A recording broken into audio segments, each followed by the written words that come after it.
Hermanos, y justamente ese es el título que le puse aquí a la enseñanza. ¿De qué trata todo esto? ¿Por qué venir a la iglesia? ¿Por qué estar parado aquí con un micro? ¿Por qué estar usted sentado ahí, cogiendo un lapicero, tomando sus notas? Se ha bañado, se ha cambiado, espero se haya bañado. Se ha bañado, se ha acicalado, se ha puesto de lo mejor, se ha puesto lo dominguero y entonces ha venido incluso ha pagado su pasaje, viniendo de repente ha pagado pasaje para venir acá a la iglesia y aquí está sentado. Hay muchas otras cosas que usted puede hacer. Va a sus discipulados y eso es fundamental, hermanos. Pero, ¿por qué? O sea, ¿de qué trata al final todo esto? ¿Cuál es la razón de hacer todo esto? ¿Cuál es la razón de venir y sentarnos aquí y de pedir incluso, y no solamente pedir, sino que solamente repetir la ordenanza de nuestro Cristo? Trae más invitados, invita personas. Y no solamente el venir aquí a la iglesia, el trabajar, o sea, ¿para qué es? El tener familia, ¿para qué es? El hacer lo que te gusta, cualquier cosa que es, mejor dicho, el vivir, ¿para qué es? ¿De qué trata esto, hermanos y hermanas, amigos y amigas? Si usted no sabe responder esta pregunta, ¿de qué trata todo esto? Entonces la vida se convierte en una vida muy miserable, muy triste, muy horrible. Necesitamos responder esto. ¿De qué trata? Y continuando con el Evangelio de Juan, no tanto continuando, yo me acuerdo que les dije el último sermón de Juan, hemos tomado en bloque desde el capítulo 1 hasta del capítulo 17, el versículo 1 hasta el final, hablando acerca de la oración un poco, pero también me acuerdo que les dije que aquí hay mucho por ver todavía. Así que retrocedemos después de haber dado un sermón general y vamos a analizarlo lentamente, de versículo a versículo, y vamos a tomar 5 versículos de Juan 17, del 1 al 5. Buscando responder de qué trata esto, porque si no respondemos, miren, en la mañana vino nuestro hermano Jonathan, parece que está con dengue, y yo lo encontré y estaba decaído. Yo dije, no puede ser, de repente su glucosa se le ha bajado, pero el hombre estaba al fondo decaído. Lo normal, o aunque en creyente sería normal, pero tomemos la licencia de decir, no digamos mejor normal, lo habitual que ocurre en una persona es que cuando comienza un pequeño malestar, motivo suficiente para no venir a la iglesia. ¿Sí o no? ¿Sí o no? Bueno, nuestro hermano estuvo atrás con fiebre, completamente decaído, creo al punto de desmayarse, y yo casi le digo, ¿para qué has venido? Pero me puse a pensar, es su deseo, es su corazón. Preguntémonos, ¿por qué venir estando enfermo? No estoy cuestionando el que venga, más bien me ha gustado verlo, pero ¿por qué hacer ese esfuerzo? ¿Para qué? ¿De qué trata esto? Otra vez, la pregunta, si no respondes esto, tu vida continuará siendo y será eternamente una vida llena de miseria. Y no estoy hablando de sin dinero. No estoy hablando de sin amor, sin hijos, sin familia, sin salud. Estoy hablando de el vacío que experimenta toda aquella persona que no conoce esta respuesta y que no vive a la luz de esta respuesta. Aunque llenar el vacío no es el fin del Evangelio. Pero claro que hay miseria y soledad y frustración cuando no se responde esta pregunta. Así que si ustedes ven en su Biblia, aquí en Juan 17, según las versiones usted va a encontrar distintos títulos. Algunos le llaman la oración sacerdotal, otros, la Reina Valera, dice que Jesús ora por sus discípulos. Y en fin, hay varias maneras de llamarle aquí. Pero si vemos nosotros en Mateo 6, porque aquí Jesús está orando, ¿no es así? Pero si nosotros vemos Mateo 6, o tal vez incluso vamos a Lucas 11, cuando está ahí en el Sermón del Monte y vemos que los discípulos le piden a Jesús que les enseñe a orar, Esa oración se le conoce, usted sabe, como la oración del Padre Nuestro. Es la oración del Padre Nuestro, o la oración de Jesús, mal llamada la oración de Jesús, ¿no? Se cree que los primeros cristianos la llamaron así porque fue la manera en la que nuestro Señor Jesús pues enseñó a orar a sus discípulos. Pero no es en realidad la oración de Jesús. La oración de Jesús es la que tenemos aquí enfrente en Mateo 17, en Juan 17. Ahora, en el Evangelio de Lucas, la oración del Señor aparece cuando estos discípulos, como les decía, se acercan y le dicen: Juan enseñó a sus discípulos a orar, enséñanos a orar tú también. Es decir, Juan el Bautista tenía un grupo de seguidores, unos discípulos, y entonces los discípulos le habían escuchado constantemente, seguramente, eso es obvio, eso se deduce, habían escuchado orar a su maestro, a Juan el Bautista. Y entonces tenían una manera de orar. Juan el Bautista les había enseñado a orar. Y ahora aquí los discípulos se le acercan a Jesús, le dicen: Juan enseñó a sus discípulos a orar, ahora te toca a ti, enséñanos tú también a orar, ¿no? Se supone que los discípulos, estos discípulos de Juan tenían la oración de Juan, y ahora entonces ellos están buscando, la oración del Señor. Yo, hermano, soy un zancudo, ¿cómo se llama eso? Zancudocida. En mi casa, si llegan en algún momento a partir de las 3 de la tarde, Dios mío, estoy como un loco, hermano. Y en mi casa les tengo así, con mi matamosca. Yo quiero matar a todo zancudo, hermano. Todo zancudo. Y hermanos, porque uno de esos zancudos puso a nuestro hermano así, pues, ¿no?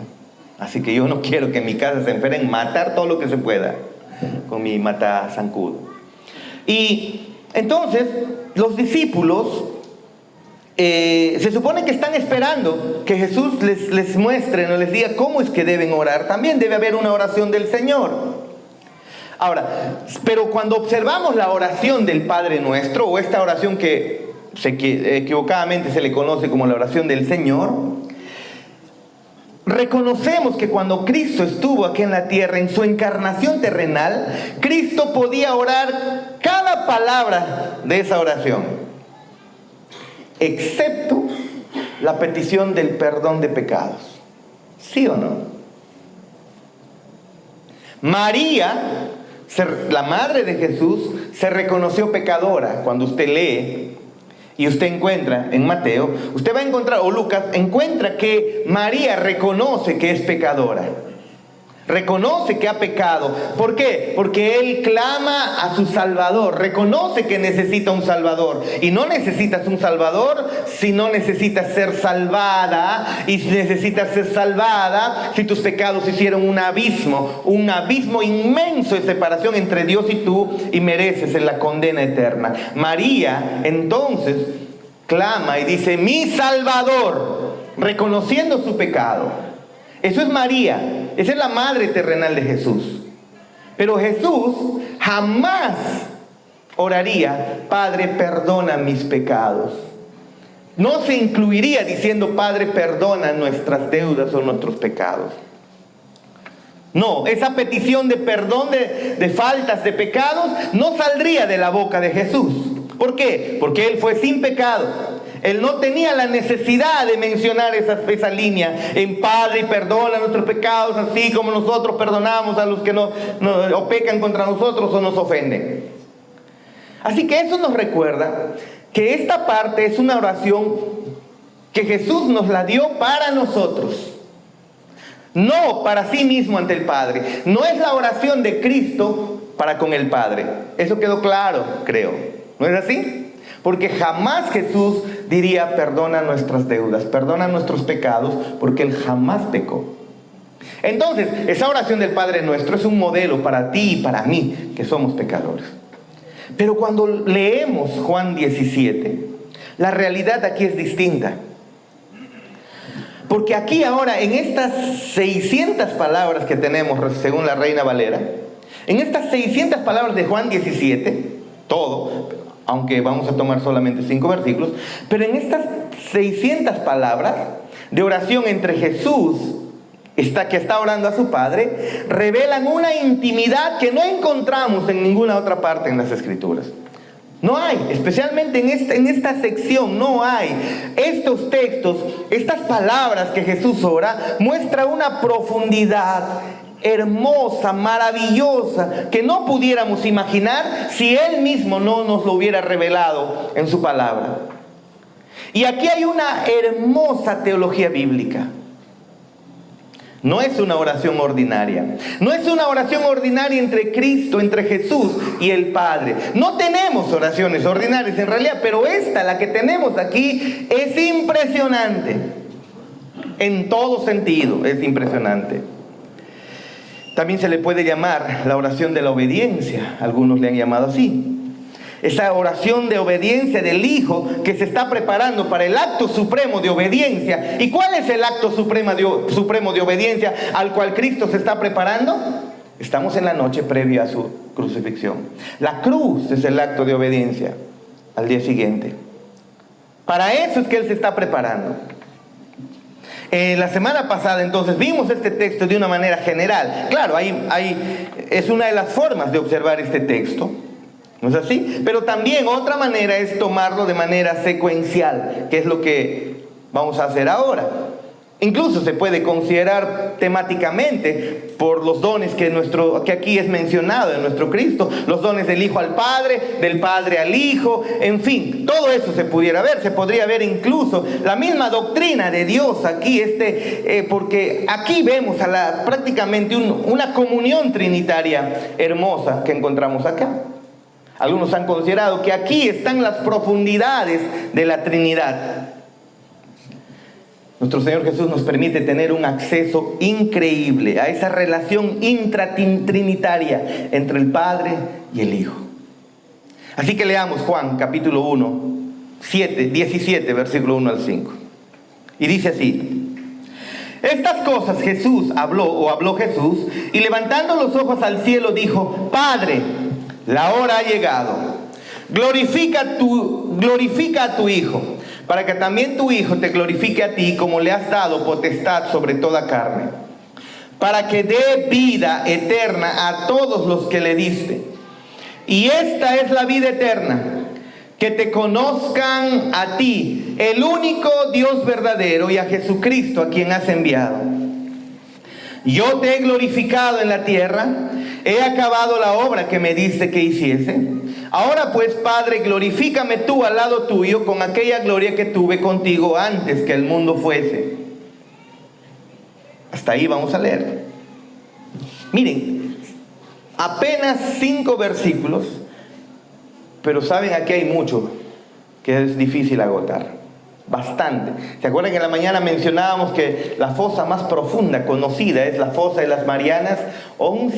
Más de 11 kilómetros de profundidad.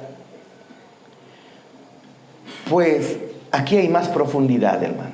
Muchísimo más. Muchísimo más. Ahora, este pasaje, cuando Jesús está hablando, porque es relacional, ¿no? ¿Te das cuenta? Ellos están hablando, Jesús está hablando. Aquí se percibe esa dinámica del discurso, esa experiencia que están teniendo los discípulos con Cristo. Están teniendo una relación ahí de correspondencia. Uno está hablando, el otro está respondiendo. Y esto está ocurriendo justamente al concluir Cristo ese discurso de despedida. Él está próximo a partir, Él está próximo a comenzar. Él mismo dice: su hora ha llegado. Jesús está terminando sus enseñanzas, o ha terminado de enseñar a sus discípulos. Ahora el contexto va a cambiar, y Él dice el texto: levantó sus ojos al cielo y dijo: Padre, la hora ha llegado. ¿Se dan cuenta cómo cambia todo? Ha estado ministrando al pueblo por casi 3 años. En la última semana se enfoca, entra a Jerusalén, tiene este encuentro complicado con los líderes religiosos. Después de estar ministrando hacia las multitudes con un ministerio público, Él comienza a tener cambia ese discurso público y ahora se centra con sus discípulos. Él está enseñando de manera más privada a sus discípulos, pero ahora va a dejar de enseñar. Y Él dice: Padre, ahora la hora ha llegado.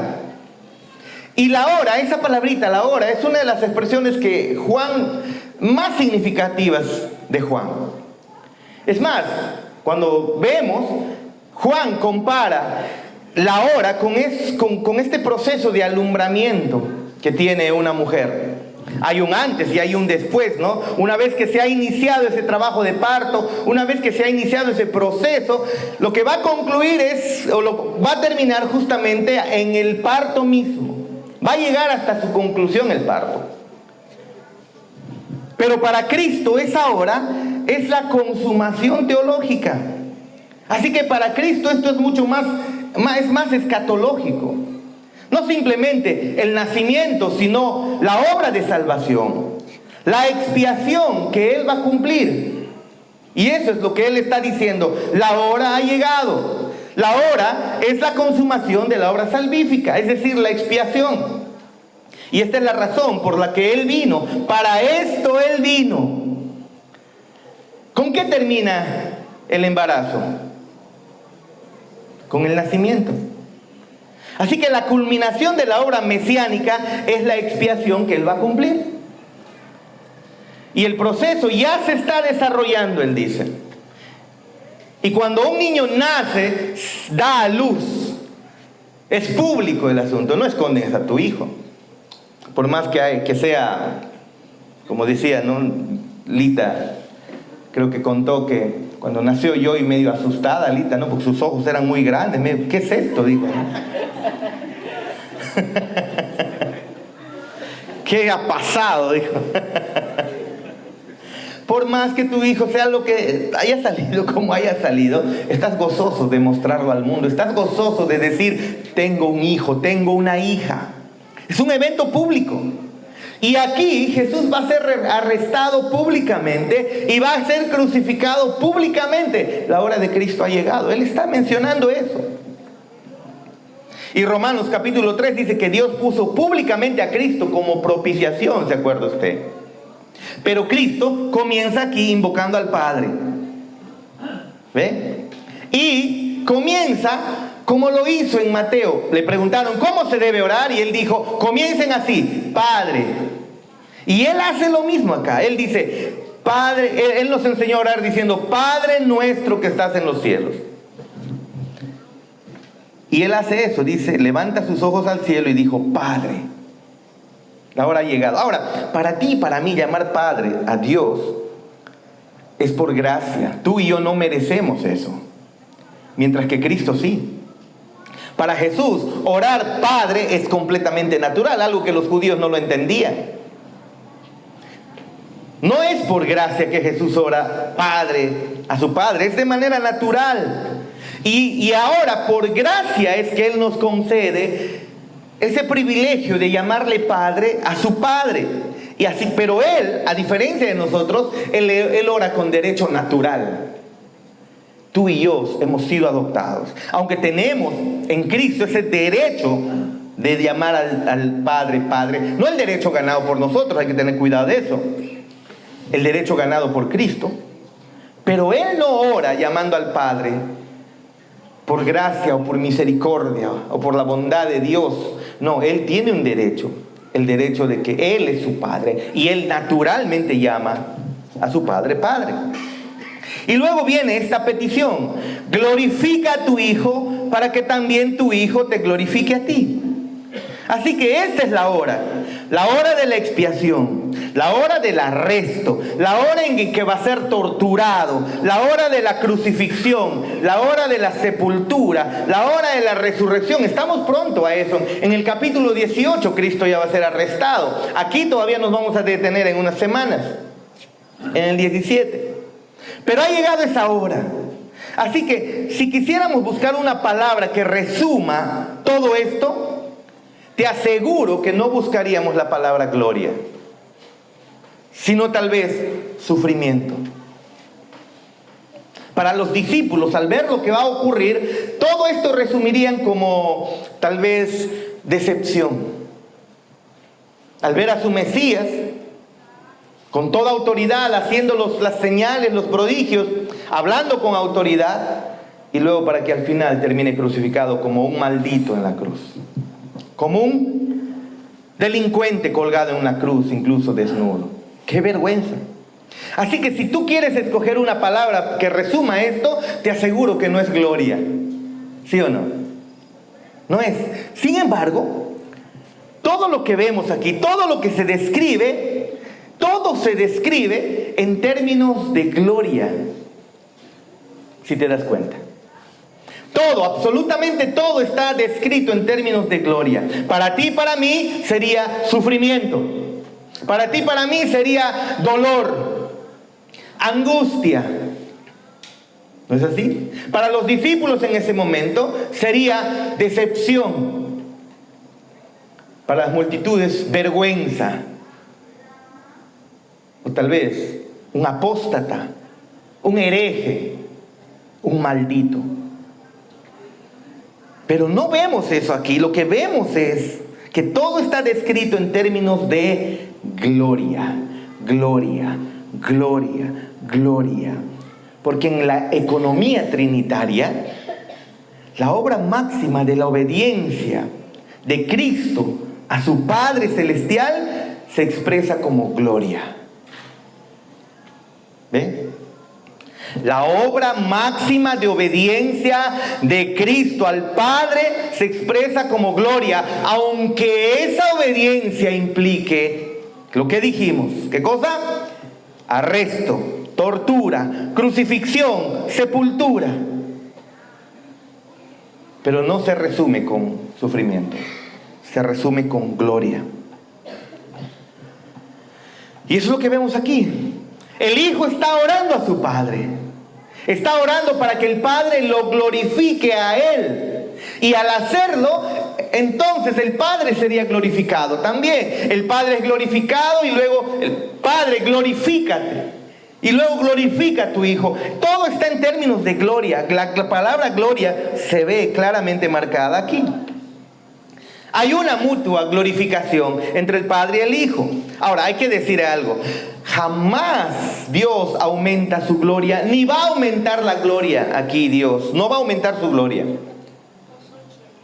¿Por qué? Porque hemos aprendido en nuestro primer discipulado que tenemos un Dios inmutable. ¿Qué significa eso? Que jamás cambia. Es decir, al hacer lo que hizo, al obedecer y al subir a una cruz, Él no está aumentando su gloria. No está pasando eso. Él tiene la misma gloria desde la eternidad pasada. No ha cambiado, es inmutable. Pero su gloria se puede hacer más visible y su gloria se puede hacer más conocida en sus criaturas. Eso creo todos nos podemos dar cuenta. Por ejemplo, la iglesia existe para hacer la gloria de Dios más visible. ¿No es así? Así que aquí Cristo pide ser glorificado, pero para que el Padre sea glorificado. No hay otra razón. Él no quiere ser glorificado para que Él sea el más sobreexaltado por sobre todo, sin importarle nada en la Trinidad. No, Él quiere ser glorificado porque al ser glorificado, su Padre va a ser glorificado. ¿Se dan cuenta? No es como nosotros, ¿no? Lo queremos todo para nosotros y nada para los demás. Como cuando nuestros hijos, ¿no? Yo primero. No dejaron nada. Todo lo quieren para ellos, nada para los demás. Y los padres a veces estamos actuando, no, mejor compartido, ya, así, ¿no? Y a veces ellos no están actuando así. Bueno, Cristo no es así. Si Él va a pedir ser glorificado, es justamente para glorificar a su Padre. Y luego, conforme avanza, aparece el tema de la autoridad. Dice, como le has dado potestad sobre toda carne, para que dé vida eterna a todos los que le diste. Exousia es la palabra, ¿no? La autoridad, la exousia. ¿Qué es? Es el ejercicio legítimo del poder. Bíblicamente, hermanos, toda autoridad es delegada. La autoridad última le pertenece a nuestro Creador. Él ha delegado esa autoridad a los padres, ha delegado esa autoridad a las autoridades civiles incluso. Pero en última instancia, la última autoridad o la autoridad le pertenece a nuestro Creador. Así que el Padre le ha dado autoridad al Hijo y le ha dado autoridad sobre toda carne. No hay ningún ser humano que no esté ahora y para siempre, que no esté bajo la autoridad de Cristo. Incluso tú. Incluso los rebeldes. Incluso aquellos que están en cantinas o que están completamente desviados. No hay persona que no esté bajo la autoridad de Jesucristo. La diferencia radica entre quienes reconocen y obedecen esa autoridad y quienes lo ignoran y lo rechazan. Esa es la diferencia. Pero toda autoridad, toda carne está bajo la autoridad de nuestro Cristo. Y luego seguimos avanzando y encontramos el propósito de esa autoridad que le ha sido delegada o que se le ha sido dada a Cristo. Dice que es dar vida a todos los que el Padre le ha dado. El texto dice, y esta es la vida eterna. Esta es la vida eterna. ¿Cuál es la vida eterna? ¿Qué dice el texto? Que te conozcan a ti, el único Dios verdadero, y a Jesucristo, a quien has enviado. ¿Se dan cuenta? Que te conozcan a ti, el único Dios verdadero, y a Jesucristo, a quien tú has enviado. Vean, hermanos, la donación es un tema que constantemente Juan está aquí mencionando. El Padre da un pueblo al Hijo. Ese pueblo viene a Cristo y luego Cristo no los pierde y luego Cristo se los da al Padre. Acá hay mucho regalo, mucha donación. Una vez más, el Padre le entrega un pueblo a Cristo como regalo. Cristo los recibe, Cristo no pierde a nadie de ellos y luego Cristo se los da otra vez al Padre. Pero en medio de ello, Jesús define la vida eterna como algo interesante que cuando hace unos años medité en este pasaje, pues verdaderamente me explotó un poco la cabeza. Bueno, estoy hablando metafóricamente, ¿no? No vayan a decir, con razón estás así, ¿no?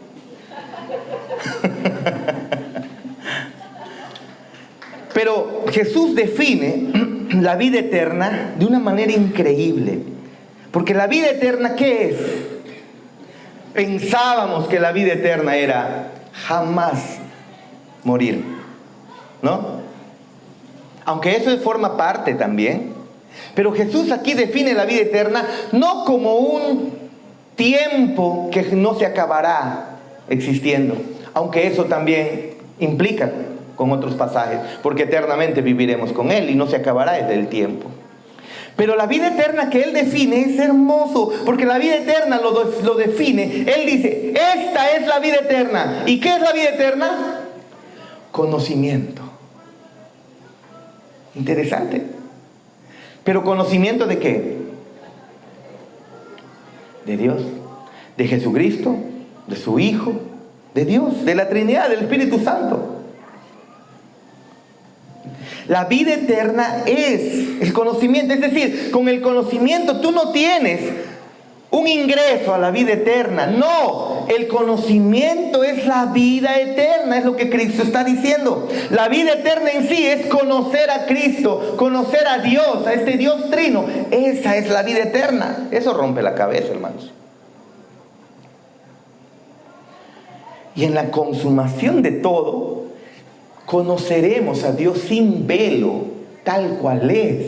Y Cristo dice, esa es la vida eterna. ¿Te das cuenta? No solamente es un tiempo que no se va a acabar. Y si no se acaba, pues ya sin tiempo, ¿no?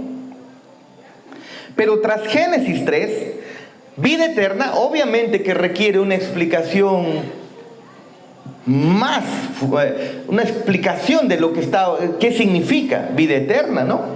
Porque Dios había advertido en Génesis 2:17, mas del árbol de la ciencia del bien y del mal, no vas a comer de él, no comerás, porque el día que de él comieres, ciertamente morirás. Y el hombre en Génesis 3 muere espiritualmente, es decir, es quitada de la comunión con Dios, el conocimiento de Dios ahora se le es velado al hombre, el conocimiento total. Aunque hay una revelación del conocimiento general de Dios, pero la revelación especial no la tenían ya. Y entonces el hombre espiritualmente muere. Pero el propósito del Hijo, según encontramos aquí en este texto, el propósito del Hijo es dar vida eterna. ¿Y cómo es que da vida eterna? Mostrando a Dios, mostrando al Padre en su carácter. ¿Cómo es el Padre? La vida eterna es que te conozcan a ti, dice él. Está orando al Padre. Que te conozcan a ti, el Dios verdadero, y luego a su Hijo, a Jesucristo. Así que el propósito del Hijo es entonces dar vida eterna. Juan 3:16, usted lo sabe de memoria. Porque de tal manera amó Dios al mundo que ha dado a su Hijo unigénito para todo aquel que en Él cree no se pierda, mas tenga vida eterna. Y ese mismo apóstol Juan, en Juan 1:4 dice, en Él estaba la vida y la vida era la luz de los hombres. Más adelante en el versículo 11 dice, a los suyos vino y a los suyos no le recibieron, mas a todos los que le recibieron, y el 12, a estos les dio potestad de ser hechos hijos de Dios. Así que Jesús está insistiendo en la iniciativa del Padre, como dice Juan 6:37, ¿no? Todo lo que el Padre me da vendrá a mí. Y luego sigue avanzando, ninguno puede venir a mí si el Padre no le trajere. Otra vez, Juan está mostrando ese lenguaje del regalo, del don, ¿no? Vuelve una y otra vez aquí en Juan 17. El Padre da a un pueblo al Hijo, el Hijo lo guarda y luego lo presenta al Padre. Pero ¿cómo lo guarda? Mostrándose, reflejando a Dios, reflejando al Padre. En Juan 10:27 dice lo siguiente, mis ovejas oyen mi voz, el mismo apóstol Juan, ¿no? Y yo las conozco y me siguen y yo les doy vida eterna y no perecerán jamás, ni nadie las arrebatará de mi mano. Mi Padre que me las dio, ¿te das cuenta cómo Juan habla en términos de regalos, de dar? El Padre le da a Dios, después Cristo de nuevo le da al Padre.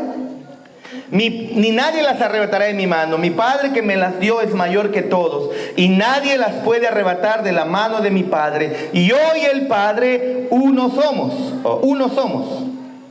Y Jesús continúa, yo te he glorificado en la tierra, he acabado la obra que me diste que hiciese, dice él. Hermanos, la gloria del Padre entonces se manifiesta sobre todo en esa obediencia perfecta de Cristo, su Hijo. Hacer la voluntad del Padre es cumplir fielmente, obedientemente lo que el Padre le había encomendado. Y entonces el Padre es glorificado. Y ahora, al llegar la hora, Cristo entra a ese momento, a ese punto, a ese clímax. ¿No es así? Y finalmente Cristo dice, ahora pues, Padre, glorifícame tú al lado tuyo con aquella gloria que tuve contigo antes que el mundo fuese. ¿Quieres conocer qué estaba pasando en la Trinidad antes de que el mundo fuera creado?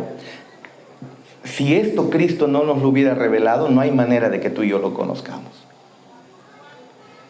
A veces somos curiosos, ¿no? ¡Ay, habrá extraterrestres en el cielo! ¿No? Ayer cuando estaba como una especie de tormenta eléctrica, subimos al segundo piso y comenzamos a expectar todo ese concierto de luces que estaba en el cielo a partir de las 10 de la noche, creo, ¿no? Hasta las 12, creo, y de repente hasta más ha durado. Y como el cielo se encendía, yo buscaba en los mapas ahí, ¿dónde está la lluvia? Y yo veía que la lluvia estaba como por Puerto Inca. Desde ahí se estaba viendo hasta acá y después más tarde ya llegó la lluvia por acá, ¿no? Pero era impresionante al ver esos destellos, ¿no?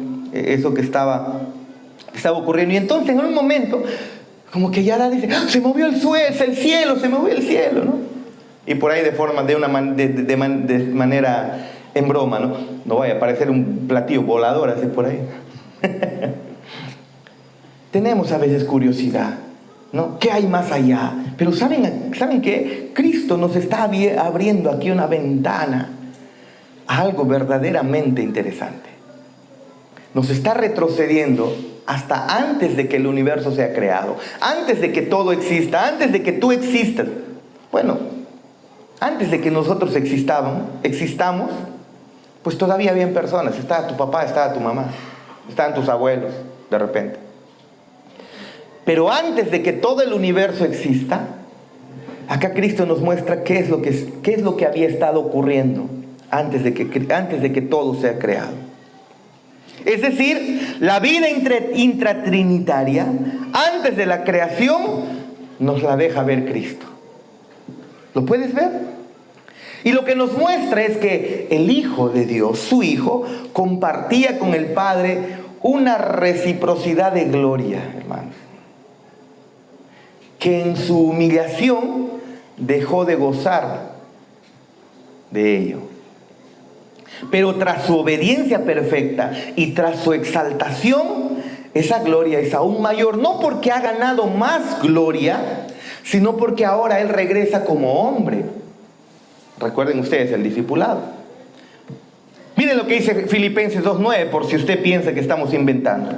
Por lo cual Dios también le exaltó hasta lo sumo en su glorificación, cuando ella regresa al Padre, y le dio un nombre que es sobre todo nombre, para que en el nombre de Jesús se doble toda rodilla de los que están en los cielos y en la tierra y debajo de la tierra, y toda lengua confiese que Jesucristo es el Señor. ¿Pero para qué? Para la gloria de Dios Padre. Increíble. Todo está en términos de gloria. Obediencia, vida eterna, gloria, todo está en términos de gloria. Pero el apóstol Pablo nos recuerda en Romanos 3:25 que a este que ha sido glorificado, a este Dios puso como propiciación por medio de la fe en su sangre para manifestar su justicia, dice Romanos 3:25. Y aquí, en tan solo 5 versículos que tenemos de Juan 17, del 1 al 5, Jesús nos da una hermosa cosmovisión. Jesús nos reordena la historia del universo. Nos reordena nuestra mente. En tan solo 5 versículos nos muestra de qué trata todo esto. La razón por la cual Cristo ha venido se enciende, se ilumina y nos la deja ver muy claro. ¿Saben? Nosotros tendemos a contar la historia de esta manera. Y claro que también es parte del anuncio que debemos hacer. Dios te ama y Dios me ama y Cristo murió por mí. Ese es el mensaje, ¿no es así que tenemos en nuestras bocas? Dios te ama, Cristo murió por ti, ven a Él, Dios te ama. Esa es la verdad. Pero ¿saben? Es hermosamente cierto, es gloriosamente cierto que Dios nos ama y que entregó a su Hijo y que Cristo murió por nosotros. Eso es verdad. Pero hay una historia mucho más grande que nosotros debemos contar. Y es la historia del Padre y el Hijo glorificándose mutuamente. Y de eso se trata el asunto. De eso se trata. Si nos queremos preguntar ¿de qué trata todo esto? Déjame decirte que se trata del Padre glorificando al Hijo y del Hijo glorificando al Padre. Esa es la verdadera historia que estamos viviendo. Y si no la puedes entender, tu vida será una completa miseria. De esto se trata. Hay una historia muchísimo más grande del Padre y el Hijo que se glorifican mutuamente con el pueblo redimido como don del Padre al Hijo y luego del Hijo dándole al Padre. De eso se trata. ¿Te das cuenta? No se trata de si te vas a sanar. No se trata si vas a tener hijos. No se trata si te van a ascender en el trabajo. No se trata si de repente vas a encontrar propósito en tu vida. No se trata de eso. No se trata de que, vas a alcanzar la mejor carrera del mundo. No se trata de eso.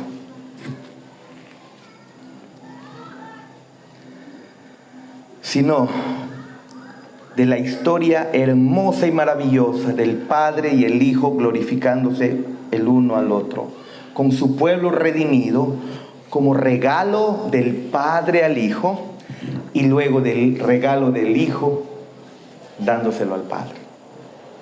De eso se trata. Así que la historia que está contando el universo no se trata, o las escrituras también, no es la historia de Dios amándote y dándote todo lo que quieres para cumplir incluso tus deseos más pecaminosos y egoístas. Por ejemplo, yo quiero un esposo así, así, así, así, así, así. Yo quiero una mujer así, así, así, así. Y tengo aquí mis hijos, ¿cuántos? 5, y con ojos azules, y el otro verde. Y el otro gris. Y mi casa, no, mi casa tiene que ser así, si no, no quiero nada. Y la carrera, no, yo voy a estudiar. Hermanos, en la UNAS, cuando estaba en la UNAS, me hicieron el test de psicología y me dijeron después, cuando vieron que estaba, bueno, pues a todos le estaban haciendo ese test, me dijeron, ¿sabes qué? El psicólogo, puedes estudiar lo que te da la gana, me dice. Por las puras ya te vamos a hacer más pruebas. Tú puedes estudiar lo que te da la regalada gana. ¿Quieres estudiar y ser astronauta? Pues ve y estudia. Lo puedes ser. Pero ¿se trata de eso? Se trata de cumplir tus sueños egoístas y personales, aunque no está mal que alguien lo haga. Qué hermoso sería que de acá salga un astronauta. Pero la historia última no es simplemente Dios amándote y dándote lo que tú quieres.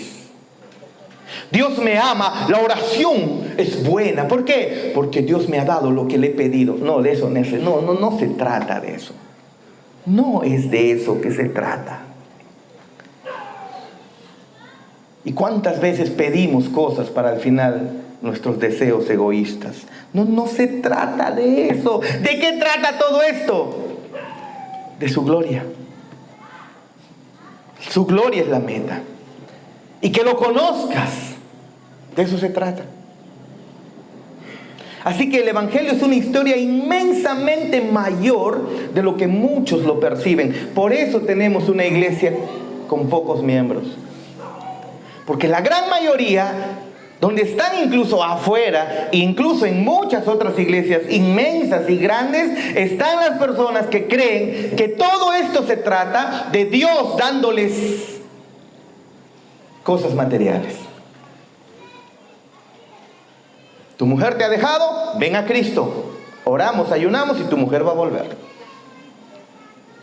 ¿Sí o no? ¿No tienes dinero? Pues ayunamos y todo esto, y el Señor se ha hecho pobre para que tú seas rico. ¡Qué ridículo! ¡Qué sucio! ¡Qué asqueroso y abominable mensaje comparado con el verdadero! ¿De qué trata todo esto? ¿De que alcances gloria tú? ¿De que seas exaltado tú? ¿De que seas levantado tú? Pregúntale a Lázaro, pregúntale a Pedro, pregúntale a Esteban si realmente de eso se trataba. Hermanos, el Evangelio es la historia más grande que se nos pudiera contar y imaginar. Tuvo que haber venido de Él. No percibas el Evangelio como algo tan pequeño, minúsculo. Ay, ¿por qué sufro? Es que no se trata de ti.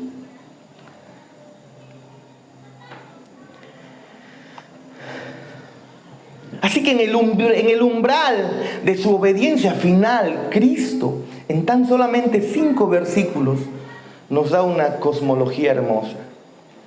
La historia eterna antes del mundo, la historia dentro del mundo y la historia después del mundo. Todo está centrado en su gloria. ¿En qué momento entras tú? Vamos. ¿En qué momento apareces tú? Si lo pudiéramos entender, adiós psicólogos, adiós terapias para sanar heridas emocionales del pasado. Porque esas heridas emocionales del pasado son causadas o se generan porque vivimos pensando en nosotros. Me ofendieron, me trataron, me humillaron, me abandonaron, me dejaron, me usaron, con toda seguridad vas a necesitar psicólogo que al final de cuentas no va a servir para salvar tu alma. Pero sí podemos entender que no se trata de nosotros. El me lo destruimos y ponemos el. Ahí cambia todo, si te das cuenta. Antes de la creación del universo, se trataba de su gloria. Crea el universo, se trata de su gloria. Termina este proceso, lo consuma todo, se sigue tratando de su gloria. Esta es la gran narrativa que reubica nuestra salvación en el drama eterno de la gloria de nuestro Dios. ¿Te das cuenta? Y creo que tú y yo tenemos que admitir esto. No lo hubiéramos descubierto si Él no nos lo mostraba. Lo sabemos porque Dios lo reveló a través de Cristo cuando oró a su Padre. Si no, sale de Él, de las profundidades de Él. Él está orando a su Padre. De otra manera, tú y yo no descubrimos esto. Nunca sabríamos esto. Y apenas estamos en 5 versículos. Todavía falta más oración.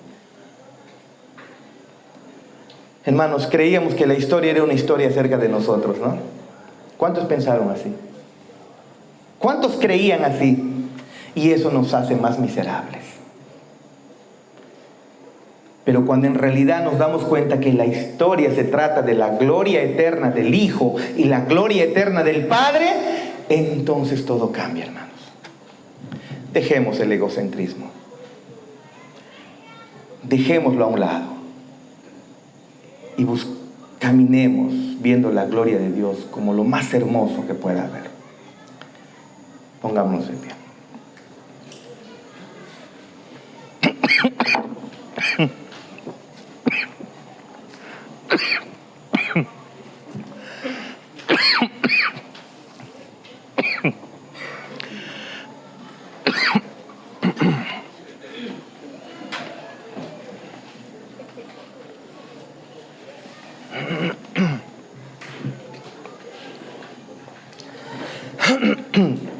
¿De quién se trata?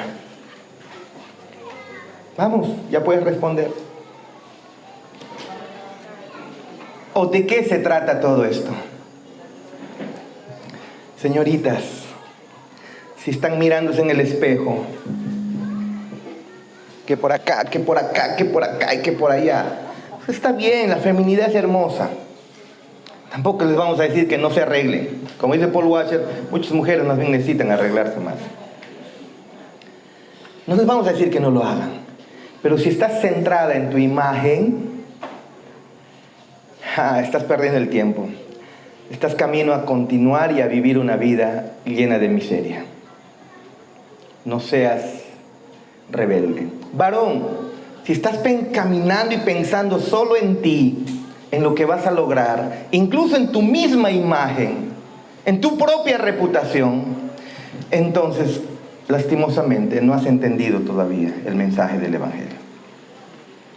Porque el Evangelio no se trata que del mensaje de Dios te ama. No se trata de eso.